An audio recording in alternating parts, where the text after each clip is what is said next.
दोस्तों आज की इस वीडियो में हम सीखेंगे माइरो, जिसका फुल फॉर्म है मूवमेंट इन रिसिप्ट आउट। जब स्टोर डिपार्टमेंट से मीगो यानी मूवमेंट इन गुड्स आउट होकर अकाउंट्स डिपार्टमेंट में इनवॉइस पोस्टिंग के लिए आती है, उसे हम माइरो कहते हैं। इस टी कोड को अलग अलग कंपनियों में डिफरेंट कोड के नाम से यूज़ किया जाता है। कहीं से माइरो या कहीं से जेड माइरो के नाम से वर्किंग होती है, but don't worry, movement in receipt working की एंट्री सेम होती है, बस टी कोड चेंज रहते हैं। जैसा आपको घर पर आपके निकनेम से पुकारते होंगे और स्कूल और कॉलेजेस में आपका एक्चुअल नाम होता है, वैसे ही सेम सिचुएशन इस टी कोड के साथ भी है। अलग अलग कंपनियों में अलग अलग नाम से यूज़ किया जाता है या जाना जाता है। नमस्कार दोस्तों, मैं हूं बलराम चौहान फ्रॉम इंदौर से। आपका स्वागत करता हूं माय एसएपी चैनल पर। इस चैनल पर मैं आपके लिए लेकर आता रहता हूं एसएपी टेक्नोलॉजी से रिलेटेड ढेर सारी टिप्स एंड ट्रिक्स। तो अगर आप नए हैं तो चैनल को सब्सक्राइब करें और बेल आइकन को प्रेस करें। उसी से आपको लेटेस्ट वीडियो के नोटिफिकेशन मिलने वाले हैं जो मैं यूट्यूब पर आपके लिए अपलोड करता हूँ। तो चलिए सीख लेते हैं एसएपी में इनवॉइस पोस्टिंग यानी माइरो की एंट्री किस टाइप से की जाती है। सबसे पहले हम SAP को लॉगिन कर लेंगे। SAP को लॉगिन करने के लिए हम यूज़र में यूज़र ID मेंशन करेंगे और पासवर्ड में हम SAP के पासवर्ड मेंशन करेंगे और इंटर बटन प्रेस करेंगे। हमारा SAP लॉगिन हो जाता है। अब हम यहाँ सर्च बॉक्स में टाइप करेंगे माइरो MIRO और इंटर बटन प्रेस करेंगे। माइरो टी कोड सर्च करने के बाद हमारे माइरो की स्क्रीन कुछ इस टाइप से शो होती है। ये हम ट्रांजैक्शन में इनवॉइस सिलेक्ट करेंगे। अब आ जाते हैं बेसिक डाटा पर। तो बेसिक डाटा में इनवॉइस डेट में हम इनवॉइस की डेट मेंशन करेंगे, यानी वेंडर ने जो हमें इनवॉइस दी है उसकी डेट यहाँ मेंशन करेंगे। नेक्स्ट जो ऑप्शन आता है वो आता है रेफरेंस का। तो रेफरेंस में हम इनवॉइस नंबर मेंशन करेंगे, यानी वेंडर ने जो इनवॉइस दे के रखी है उसका इनवॉइस नंबर मेंशन करेंगे। नेक्स्ट जो ऑप्शन आता है वो आता है पोस्टिंग डेट का। तो यह ऑटो सिलेक्टेड रहती है, इसे हम एज इट इज़ रखेंगे।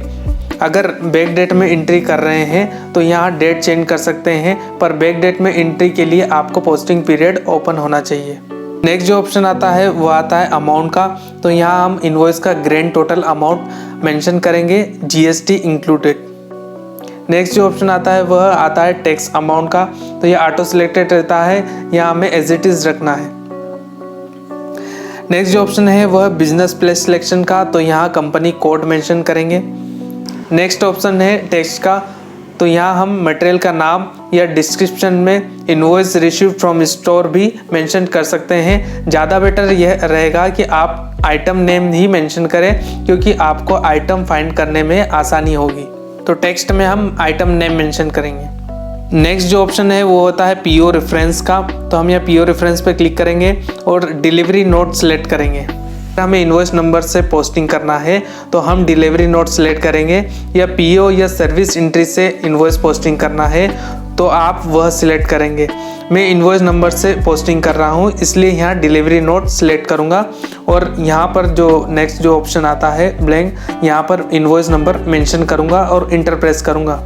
इंटर प्रेस करने के बाद यहाँ पर आपको आइटम नंबर, अमाउंट, क्वांटिटी और PO नंबर और PO टेक्स्ट अमाउंट और टेक्स्ट कोड सारे शो होने लगते हैं।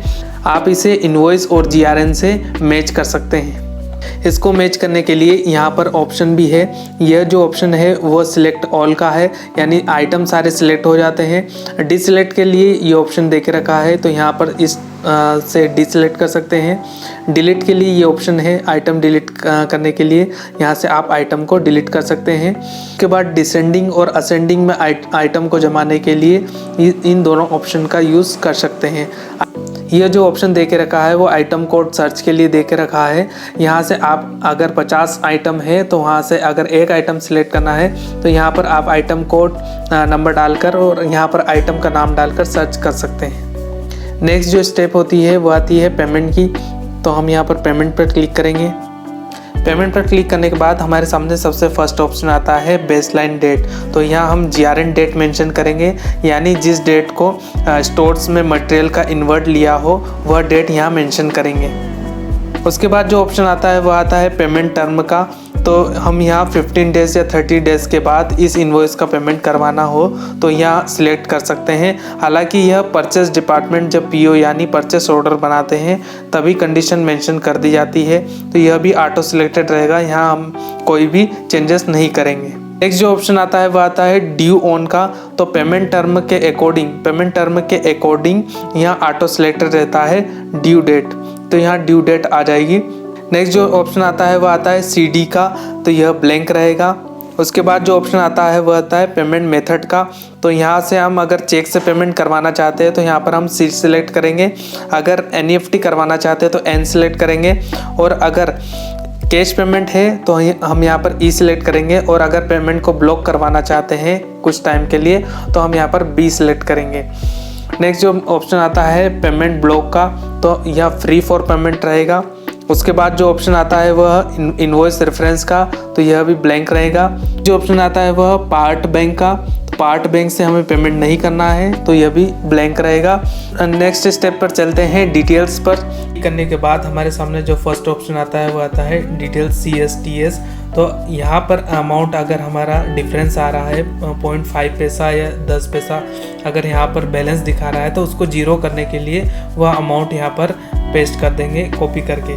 तो यहाँ पर जो अमाउंट आएगा वो जीरो आएगा और हमारी इनवॉइस जो है वह इजीली पोस्ट हो जाएगी। उसके बाद जो ऑप्शन आता है वह आता है करेंसी का। तो हम यहाँ पर INR सेलेक्ट करेंगे। डॉक्यूमेंट टाइप में हम RE सेलेक्ट करेंगे, यानी इनवॉइस डॉक्यूमेंट सेलेक्ट करेंगे। उसके बाद जो आता है ऑप्शन वो असाइनमेंट का रहता है, तो असाइनमेंट ब्लैंक रहेगा, हेडर टेक्स्ट भी ब्लैंक रहेगा और कलेक्ट इनवॉइस भी ब्लैंक रहेगा। उसके बाद जो ऑप्शन आता है वह आता है टेक्स्ट का। तो टेक्स्ट पर क्लिक करेंगे। टेक्स्ट पर क्लिक करने के बाद यहाँ पर हम कैलकुलेट टेक्स्ट पर क्लिक करेंगे, तो जो बेसिक अमाउंट से जो GST कैलकुलेट होती है वह ऑटो सेलेक्ट हो जाएगी और ऑटो कैलकुलेट भी हो जाएगी। उसके बाद जो ऑप्शन आता है वो आता है विथ होल्डिंग टैक्स का। तो विथ होल्डिंग टैक्स पर क्लिक करेंगे। विथ होल्डिंग टैक्स पर क्लिक करने के बाद हम यहाँ पर TDS का सिलेक्शन करेंगे। RE वाले इनवॉइस में हम 194Q सिलेक्ट करेंगे, और TDS अगर वर्क ऑर्डर वाली इनवॉइस है तो हम यहाँ पर TDS यानी 194C सिलेक्ट करेंगे। उसके बाद हम यहाँ पर चेक कर लेंगे एरर मैसेज तो नहीं आ रहा है। तो मैसेज में अगर ग्रीन आ रहा है या ब्लू आ रहा है तो हम यहाँ पर सिमुलेट वाले ऑप्शन पर क्लिक करेंगे। सिमुलेट करने के बाद हमारा जो स्क्रीन इस टाइप से शो होती है। यहाँ पर वेंडर का नाम, उसका अमाउंट, बाकी GST, TDS, TCS कैलकुलेट होकर यहाँ पर शो होती है। यहाँ पर दोनों का अमाउंट डेबिट और क्रेडिट बराबर होना चाहिए। उसके बाद हम यहाँ पर पोस्ट पर क्लिक कर देंगे, तो हमारी जो इनवॉइस है वह पोस्ट हो जाएगी। एक डॉक्यूमेंट नंबर जनरेट हो जाता है, तो वह डॉक्यूमेंट नंबर हम इनवॉइस पर मेंशन कर देंगे, जिसे माइरो या पोस्टिंग डॉक्यूमेंट कहते हैं। अब FBL1N में जाकर यह इनवॉइस हम देख सकते हैं। आई होप कि यह वीडियो आपको पसंद आई होगी। SAP से रिलेटेड और भी वीडियोस के लिए चैनल को सब्सक्राइब करें। मिलते हैं नेक्स्ट वीडियो में, तब तक के लिए जय हिंद।